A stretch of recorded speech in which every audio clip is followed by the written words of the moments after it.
Shalom Bata Ganupan, Bapak Inang, Atap adik-adik sekolah minggu Najam Marianan. Selamat hari Minggu kepada kita semuanya. Sebelum memulai kebaktian kita persiapkan diri kita tanpa ada kekurangan satu apapun. Kepada adik kami, duduk yang tenang dan rapi dan sopan. Dan jangan lupa minta sama orang tua galangan untuk kolektif kita pada minggu ini. Kepada adik-adik kami semuanya yang berulang tahun dalam satu minggu ini, kami ucapkan selamat ulang tahun, panjang umur dan sehat selalu. Sebelum memulai kita kebaktian, ambil sikap kita untuk berdoa. Lipat tangannya, tutup matanya, kita berdoa. Terima kasih Tuhan, pada pagi hari ini kami di sini berkumpul untuk mengikuti kebaktian ibadah online kami Tuhan. Berkati kami Tuhan, lindungi kami dimanapun kami berada Tuhan. Juga buat adik-adik kami sekolah minggu dari pos PI sampai Maranatha Tuhan. Di mana masa pertumbuhannya mereka Tuhan, berikan hidup dan kebijaksanaan Tuhan. Juga Tuhan, kepada orang tua kami dimanapun mereka berada Tuhan, sertai mereka Tuhan, berikan umur yang panjang dan tambahkan rezeki kepada orang tua kami semuanya Tuhan. Doa ini kami sampaikan dalam nama-Mu, anak Yesus Kristus Tuhan kami yang hidup. Amin. Mendoning kita haleluya. Mega-mega hapa langit, apa bunga-bunga pe.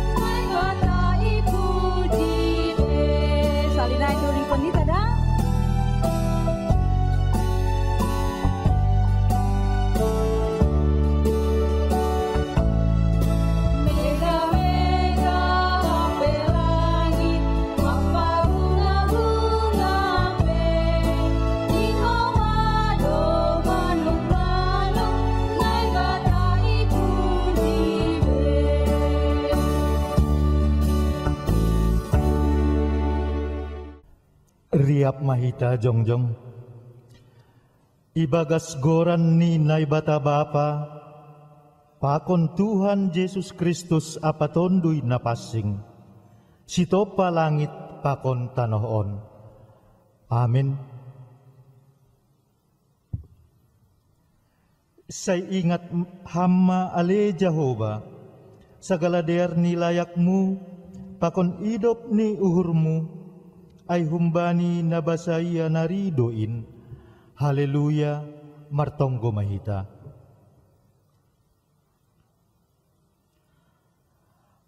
Ham Tuhan na bata bapa nami, nadop mangondoskon anakmu, si sada-sadain manaron hahirion, apa haparngiton ros si mate tersilang idolok Golgata, Marianan maham itongah-tongah nami, lahu mamasu-masu anjaha mengajari hanami, asisir-sir hanami mengirik konham, janah mamorsan silang anjaha mempernalang diri nami.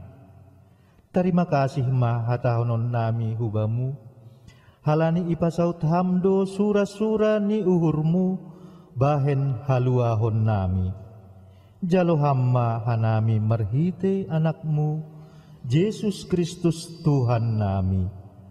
Amin.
Mala suhurta mandoding ita use au sekolah minggu Huria GKPS. Mari adik-adik sekolah minggu bernyanyi dengan sukacita.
Kita bersatu di dalam doa.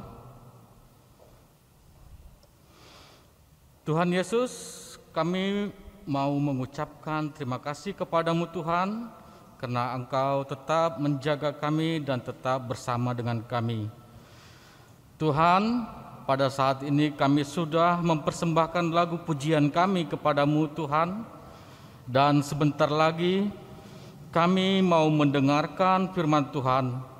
Ajari kami ya Tuhan, supaya kami dapat mengerti dan dapat menjalankannya di dalam kehidupan kami. Terima kasih Tuhan. Amin. Shalom anak-anak sekolah minggu semua yang ada di GKPS Maranatha dan juga Pos PUI Lau Bekri, baik itu yang ada di rumah. Firman Tuhan hari ini diambil dari Matius 26 ayat 36 sampai 46. Kepada anak kami kelas besar Audrey Martratur Saragis untuk dapat membacakannya. Matius 26 ayat 36 sampai 46. Maka sampailah Yesus bersama-sama muridnya ke suatu tempat yang bernama Getsemani. Lalu ia berkata kepada murid-muridnya, "Duduklah di sini sementara aku pergi ke sana untuk berdoa." Dan ia membawa Petrus dan kedua anak Zebedeus sertanya. Maka mulailah ia merasa sedih dan gentar, lalu katanya kepada mereka, "Hatiku sangat sedih seperti mau mati rasanya. Tinggallah di sini dan berjaga-jagalah dengan aku." Maka ia maju sedikit lalu sujud dan berdoa, katanya, "Ya Bapakku, jikalau sekiranya mungkin, biarlah cawan ini lalu daripadaku, tetapi janganlah seperti yang kuhendaki, melainkan seperti yang Engkau kehendaki." Setelah itu ia kembali kepada murid-muridnya itu dan mendapati mereka sedang tidur. Dan ia berkata kepada Petrus, "Tidakkah kamu sanggup berjaga-jaga 1 jam dengan aku?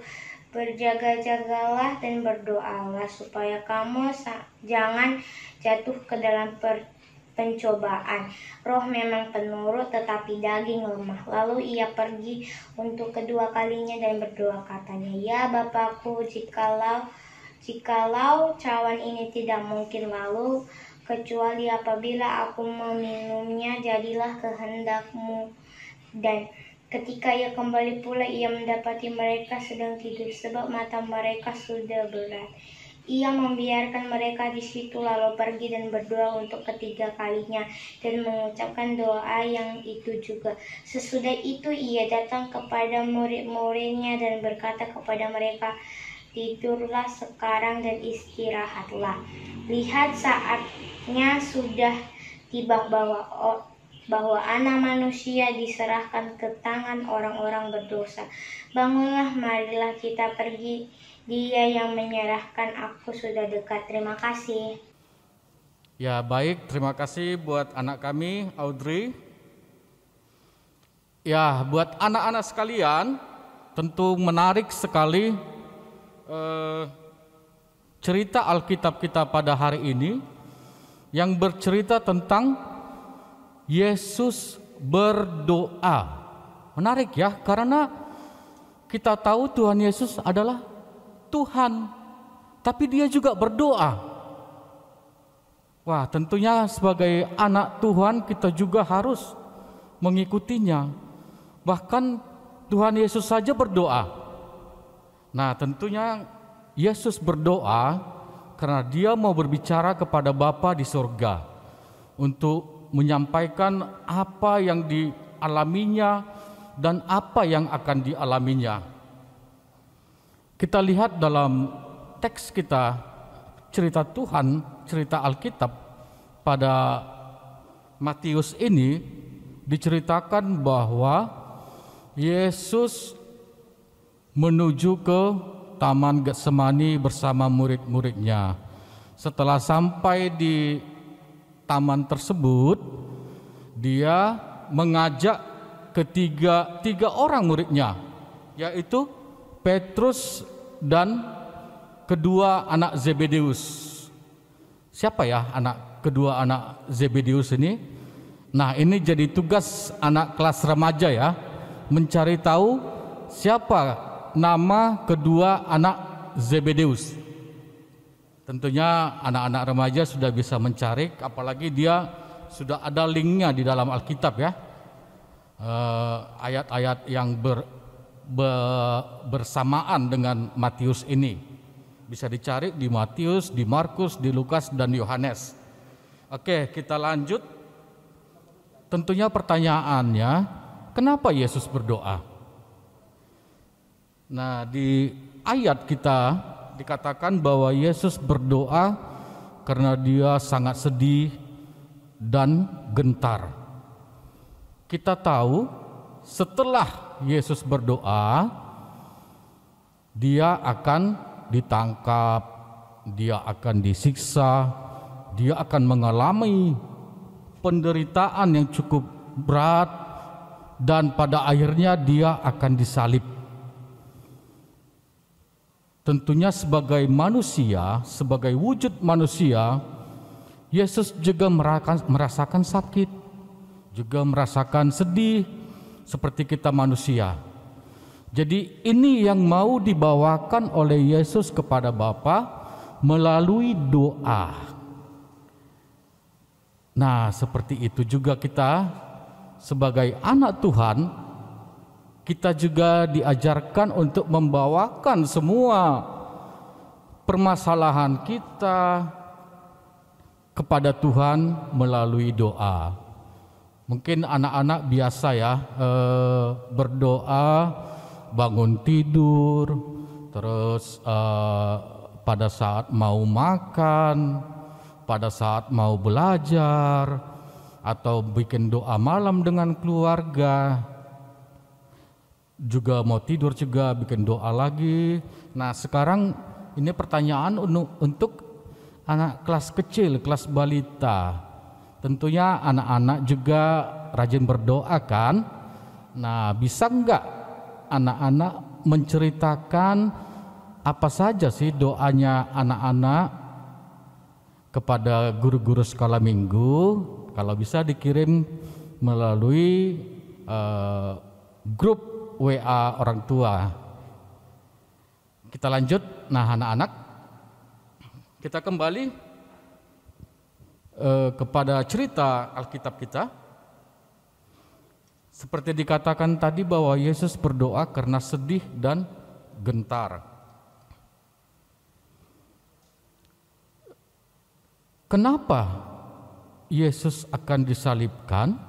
Tentunya anak-anak sudah pada tahu bahwa memang kedatangan Tuhan Yesus ke dunia adalah untuk menebus dosa manusia. Jadi dengan kehadiran Yesus dan dia menderita karena salib, maka hubungan kita dengan Bapa di sorga dipulihkan kembali. Tentunya kita juga bersyukur bahwa hubungan kita dengan Tuhan Yesus dengan Bapa di sorga dipulihkan kembali. Nah, sekarang dari firman Tuhan hari ini apa yang mau kita ambil? Tentunya kita mau belajar bagaimana sih Yesus berdoa. Tentunya kita mau belajar juga supaya kita bisa mengikut Yesus.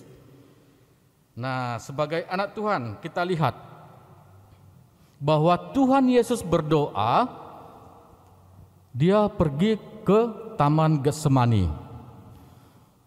Jadi Tuhan Yesus tidak berdoa di tempat yang penuh keramaian. Artinya bahwa Tuhan Yesus tidak perlu berdoa supaya dilihat orang. Tapi dia berdoa di tempat yang sepi sunyi supaya dia bisa berbicara dengan Bapa di sorga. Kita bisa belajar dari sini bahwa kita juga berdoa.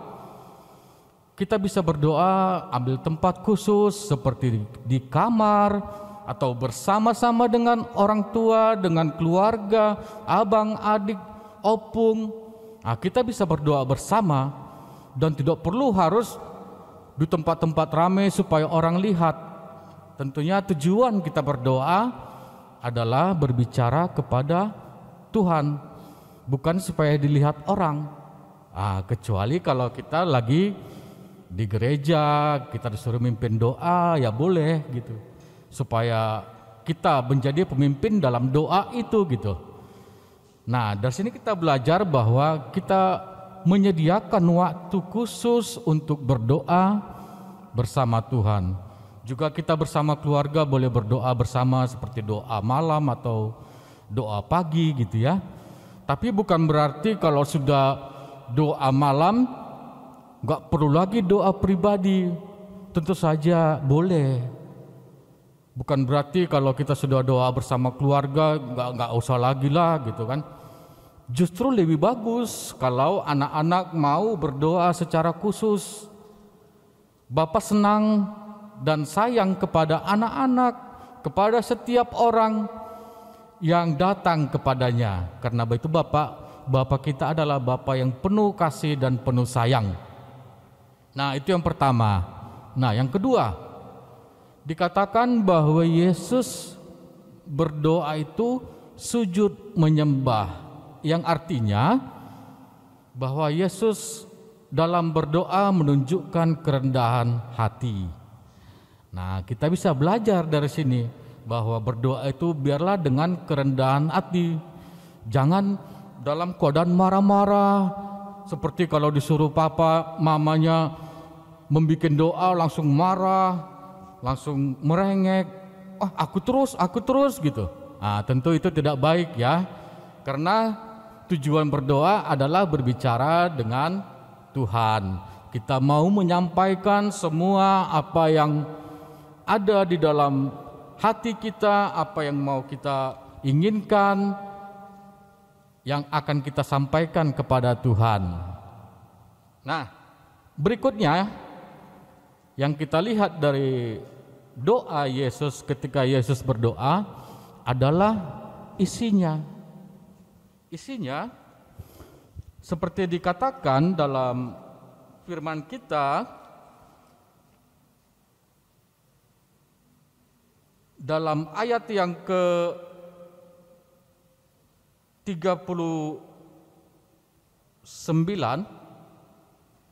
dikatakan, tetapi janganlah seperti yang ku kehendaki, melainkan seperti yang engkau kehendaki. Atau juga dalam doanya yang kedua dan yang ketiga, karena Yesus 3 kali berdoa pada malam itu, dikatakan jadilah kehendakmu. Nah, di sini yang mau disampaikan bahwa dalam kita berdoa bukanlah untuk memaksakan kehendak kita, bukan untuk memaksakan apa yang menjadi maunya kita, keinginan kita supaya itu jadi. Tapi apa yang menjadi kehendak Tuhan, apa yang menjadi keinginan Tuhan pada diri kita, biarlah itu yang jadi. Nah, kalau ilustrasinya seperti begini. Ada sebuah tim sepak bola mau bertanding. Kemudian tim ini berdoa supaya timnya menang. Tapi tim lawan juga berdoa supaya timnya menang juga. Nah, terus siapa yang menang? Terus kalau tim itu menang, apakah berarti doanya telah dikabulkan Tuhan atau dijawab Tuhan? Sementara kalau kalah, doanya nggak dijawab Tuhan. Tentunya bukan itu anak-anak, bukan itu jawabannya. Tapi yang harus kita ingat bahwa semuanya adalah sesuai dengan kehendak Tuhan. Tentu Tuhanlah yang tahu apa yang baik, apa yang terbaik buat kita. Jadi mungkin sebaiknya ketika mau bertanding, sebaiknya kita berdoa kepada Tuhan supaya kita diberikan kemampuan untuk memberikan yang terbaik di dalam pertandingan. Jadi apapun hasilnya kita bisa terima karena kita sudah memberikan yang terbaik. Jadi untuk anak-anak kelas besar, tugasnya coba untuk menyebutkan doanya Yesus yang kedua di Taman Getsemani ya, dan dikirimkan ke grup orang tua. Jadi dari firman Tuhan pada hari ini kita diingatkan untuk selalu tekun berdoa dan bagaimana sebaiknya kita berdoa. Jadi kalau seandainya ada 2 orang anak pertama itu adalah anak yang selalu kalau bangun pagi berdoa, mau sarapan, mau makan siang, mau makan malam selalu berdoa. Ketika dia mau belajar dia berdoa, dan juga setiap malam dengan keluarga membuat doa malam. Tapi ada juga anak yang kalau bangun pagi, kalau dibangunin malah marah, merengek gitu kan. Tapi kalau belajar, kalau mau sarapan malah handphonenya duluan dipegang, atau sambil sarapan sambil main handphone. Baru ketika belajar, sekarang kan belajar daring, selesai belajar daring langsung main game sampai lupa ngerjain PR-nya. Akhirnya ketika mamanya pulang atau papanya pulang ditanya apa udah siap PR-nya, ternyata belum. Akhirnya mama papanya marah. Nah, anak-anak sekolah minggu ini mau jadi anak yang mana? Anak yang pertama atau anak yang kedua? Tentunya anak sekolah minggu GKPS Maranatha dan Pos PI mau menjadi anak yang baik ya, yang rajin berdoa dan rajin beribadah. Jadi sedikit Bapak gambarkan di sini mengenai handphone, karena ini menjadi masalah selama pandemi. Kebanyakan main handphone ternyata berbahaya loh anak-anak. Ada beberapa, sebenarnya banyak, tapi Bapak sini kasihkan contoh 3 saja. Yang pertama, dapat merusak mata karena cahaya dari handphone yang terlalu terang ataupun malah terlalu gelap membuat mata kita menjadi bekerja lebih keras. Nah, ini bisa merusak mata kita. Kemudian waktu tidur. Nah, ini menarik karena sinar yang dipancarkan dari handphone itu adalah sinar biru atau blue light. Ini dapat menghambat hormon yang memproduksi rasa kantuk. Nama hormonnya melatonin. Jadi kalau kita main handphone, itu hormon melatonin tidak berfungsi, tidak berproduksi. Akhirnya rasa kantuk tidak muncul. Nah, coba anak-anak ingat, selama pandemi ini, selama sering pakai handphone, pernah nggak tidur siang? Mungkin sudah jarang ya tidur siang, karena main handphone terus. Jadi ketika pakai handphone, sinar birunya mempengaruhi supaya tidak ngantuk. Nah, itu yang kedua. Yang ketiga, kalau kita perhatikan, coba anak-anak perhatikan, setiap kita selesai melakukan kegiatan, apa duluan yang dipegang? Yang paling banyak itu handphone.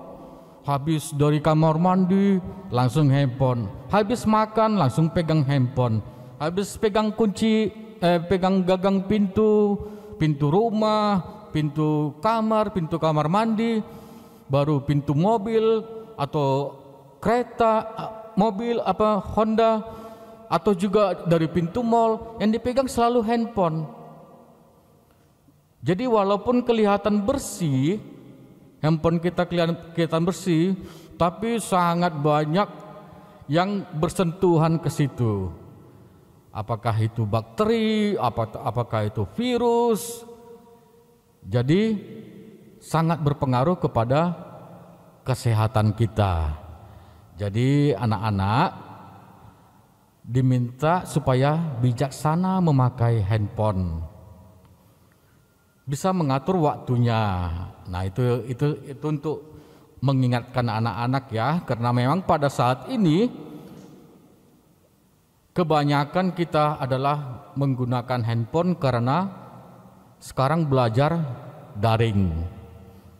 Ya, mungkin anak-anak sekalian, itu dulu yang kita dapat sampaikan. Jadi jangan lupa anak-anak untuk memberikan tugasnya, tugas anak remaja, yaitu anak Zebedeus. Untuk anak balita atau kelas kecil untuk menceritakan biasanya doanya biasanya apa saja, apakah doa makan atau yang lainnya gitu ya. Sementara untuk anak kelas besar untuk menyebutkan doa Yesus yang kedua di ayat firman Tuhan kita hari ini.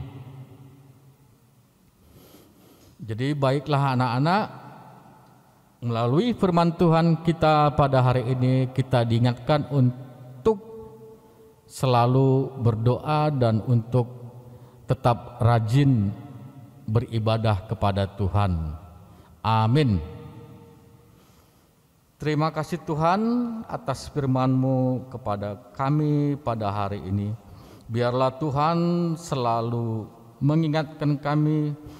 Tuhan juga mengingatkan kami bahwa berbicara melalui doa kepadamu adalah hal yang Engkau senangi Tuhan. Biarlah anak-anak kami tetap mengandalkan doa di dalam kehidupannya dan juga tetap rajin dalam beribadah kepadamu Tuhan. Tuhan, kami juga mau berdoa untuk kondisi negara kami Tuhan, di mana vaksin sekarang sudah ditemukan. Biarlah Engkau mau pakai itu agar semakin berkurang dan pada akhirnya pandemi corona ini dapat berakhir di negara kami Tuhan, sehingga kami dapat melakukan aktivitas kami seperti biasanya. Terima kasih Tuhan, di dalam Yesus kami berdoa. Amin. Ya, kita mau nggak jalan serta Yesus? Kakak Winang mau. Iya, saya juga mau. Kita semua mau kan jalan serta Yesus? Mau.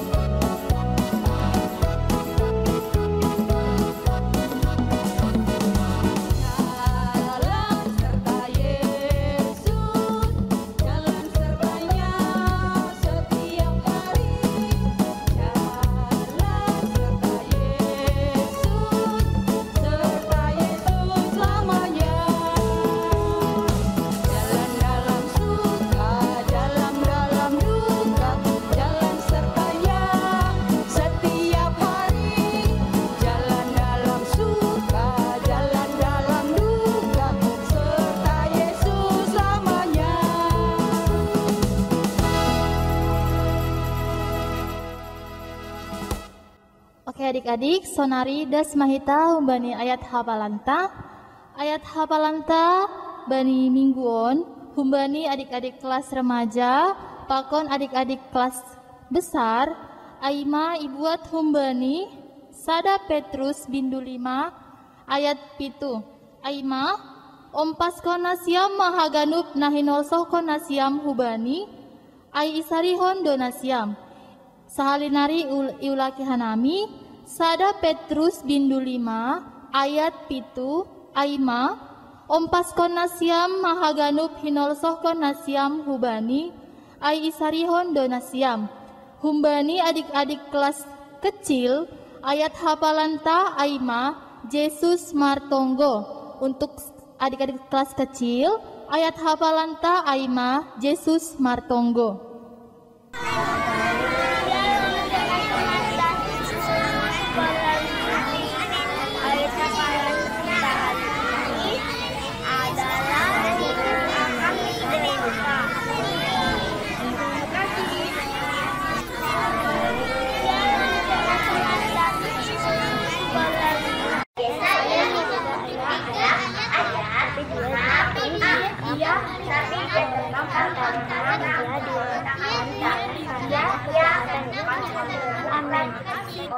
Yesaya ayat 5, tapi dia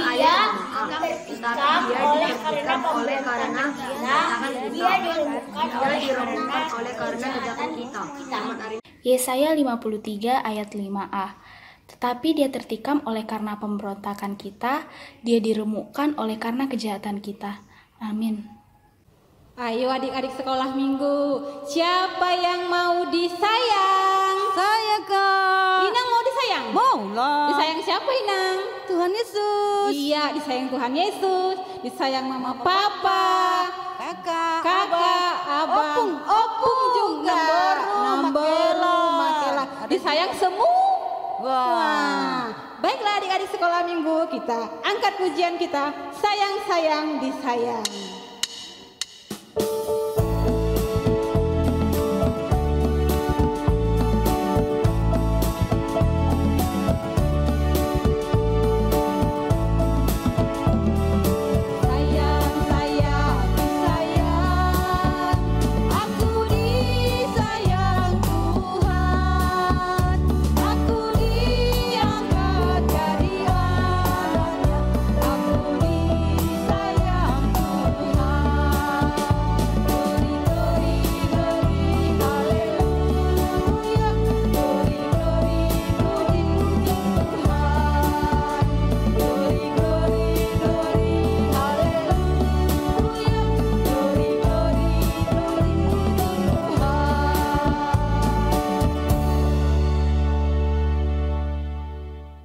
Mari kita bersatu dalam doa. Ya Tuhan, terima kasih ya Tuhan, Engkau masih memberikan kami kesehatan. Kami sudah mendengarkan firman-Mu ya Tuhan. Semoga kami bisa melaksanakan sesuai dengan firman-Mu. Buat orang tua kami ya Tuhan, berikanlah mereka kesehatan. Dan buat guru-guru sekolah minggu kami ya Tuhan, berikanlah mereka kesehatan dan rezeki yang banyak juga ya Tuhan. Semoga COVID cepat berlalu. Buat teman-teman kami juga ya Tuhan, yang sedang sakit, berikan kesehatan. Dan buat mereka yang di luar sana yang sedang di rumah sakit, berikan mereka kekuatan agar melawan COVID-19 ini. Dalam nama Yesus Kristus kami berdoa. Amin. Paima iondoskon hita galanganta, tangar hita malobe hatani naibata, nagabi onjolan batalahu manggalang, aima natarsurat bani, 2 Musa 35 ayat 5. Patupu hanima mahun benima galangan hubani Jehovah, barang ise narosu uhurni, iboban magalangan hubani Jehova. Sonari ondoskon hitama galanganta. Patupu ita magalangata hubani Tuhan. Pandoding hita haleluya bani marhite dia tetupa.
Riap mahita jongjong.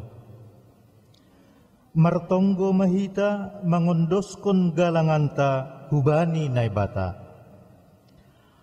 Ham Tuhan naibata, Bapa nami pardear layak janah na unjah huban nami.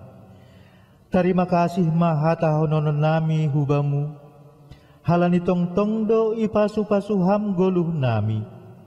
Domma iha somaniham hanami janah ipasu pasuham hurjanami das hubani sadarion. Sonari ibagas malas niuhur roh dohanami mangondoskon buah ni horja nadopi nasu pasumu in gabe galangan hatarima kasihon pakon puji-pujian nami hubamu. On pe say jalo hamma galangan nami on bahen hasangapon ni goranmu janah membahin lambin merhataridahan harajaunmu i dunia on. Ibagas goran ni anakmu, Yesus Kristus, Tuhan nami, jalo hamma tonggo nami on. Amin.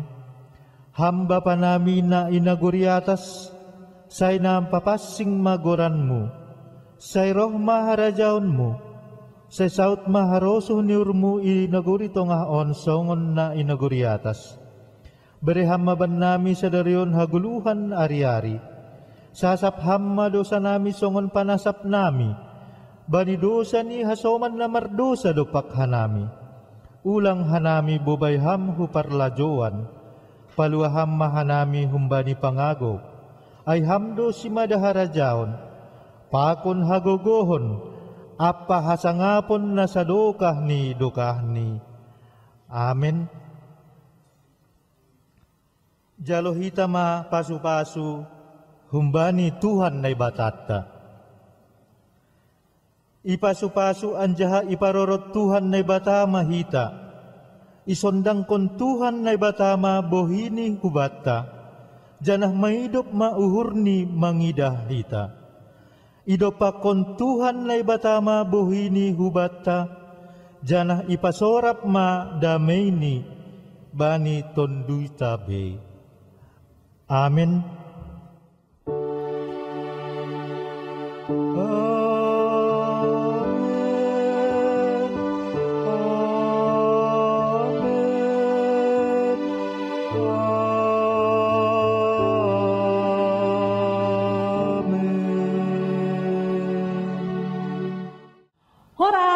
Salam sukacita buat anak-anak sekolah minggu semua. Nah, kita sudah selesai mendengarkan ibadah online pada hari ini. Nah, Inang percaya bahwa anak-anak sekolah minggu semua bertambah sukacitanya. Karena apa? Karena kita sudah memuji Tuhan, mendengarkan firman Tuhan.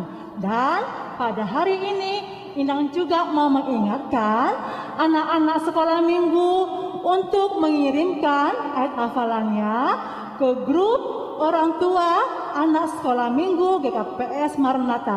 Ingat ya, jangan lupa untuk dikirimkan segera. Nah, bagi anak-anak sekolah minggu yang belum mengirimkan ayat hafalannya minggu lalu, jangan sampai ketinggalan, karena setelah ini kita akan melihat video rekaman anak-anak sekolah minggu yang mengirimkan ayat hafalannya minggu yang lalu. Baiklah anak-anak sekolah minggu semua, jangan lupa jaga kesehatan. Kita bertemu kembali di ibadah online minggu depan. Dan setelah ini kita juga akan mendengarkan sejarah singkat Kerajaan Simalungun. Jatuh tupak, Tuhan Yesus memberkati. Nah, sonari tangarontama sejarah Simalungun. Bagaimana asal-usul bangsa Simalungun? Simalungun adalah salah satu suku asli yang mendiami Sumatera Utara, tepatnya di timur Danau Toba, disebut dengan Kabupaten Simalungun.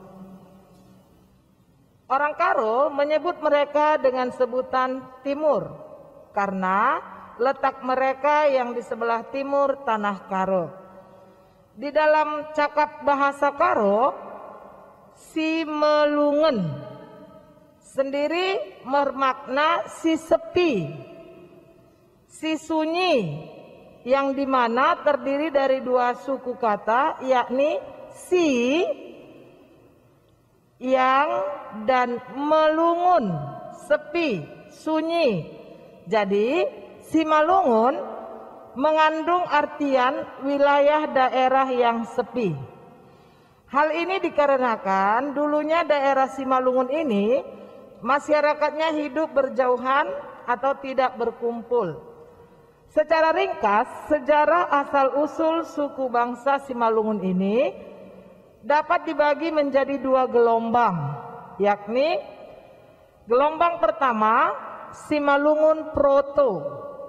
Simalungun Proto atau Simalungun Tua diperkirakan datang dari Nagore di India Selatan dan Assam dari India Timur, yang dimana diyakini mereka bermigrasi dari India ke Myanmar, selanjutnya ke Siam atau Thailand, dan ke Malaka hingga akhirnya ke Sumatera Timur, mendirikan kerajaan yang disebut dengan Kerajaan Nagur atau Kerajaan Simalungun kuno. Dinasti Damanik, marga asli Simalungun. Dalam kisah perjalanan panjang mengemban misi penaklukan wilayah-wilayah sekitarnya, dikatakan mereka dipimpin oleh 4 raja besar dari Siam dan India yang bergerak dari Sumatera Timur menuju Langkat dan Aceh. Kemudian pada akhirnya mereka terdesak oleh suku asli setempat, yaitu suku Aru atau Haru atau Karo, hingga ke daerah pinggiran Danau Toba dan Samosir. Nah, gelombang yang kedua Simalungun Deutero. Pada gelombang kedua ini, atau dengan masuknya marga Saragi, Sinaga dan Purba, dikatakan Simalungun asli mengalami invasi dari suku sekitar yang memiliki pertalian dengan Simalungun Tua. Jika ditelisik dari 3 marga yang masuk itu, maka berdasarkan aspek ruang dan waktu dapat kita indikasikan mereka datang dari utara Danau Toba atau dari Tanah Karo, Tarigan Purba dan Ginting Saragi, yang kemudian juga menjadi Saragi Munte, dan dari barat Danau Toba atau Pak-Pak Dairi yaitu Sinaga. Hal ini juga sangat berkaitan jika kita meninjau apa yang ada di tradisi merga di utara Danau Toba, seperti Ginting, Pustaka Ginting, terkhususnya Ginting Munte yang mendapat konfirmasi dari marga Saragi, yaitu Saragi Munte di Simalungun dan Dali Munte di Labuhan Batu. Dan Tarigan atau dari legenda Danau Toba dan Si Raja Umang Tarigan, yang dimana dalam tradisi dua merga ini menceritakan adanya migrasi dari cabang atau sub merga mereka ke wilayah timur atau Simalungun dari sekitar Danau Toba. Nah, dalam pustaka Parpadanan Nabolak atau kitab Simalungun kuno dikisahkan perpadanan Nabolak cikal bakal daerah Simalungun, merupakan kerajaan tertua di Sumatera bagian timur yang wilayahnya bermula dari Jayu, yaitu pesisir Selat Malaka, hingga ke Toba. Sebagian sumber lain menyebutkan bahwa wilayahnya meliputi Gayo dan Alas di Aceh hingga perbatasan Sungai Rokan di Riau. Jadi demikianlah sejarah bangsa Simalungun. Jadi semoga kita orang-orang Simalungun bisa menghargai suku Simalungun. Jadi selamat hari Minggu.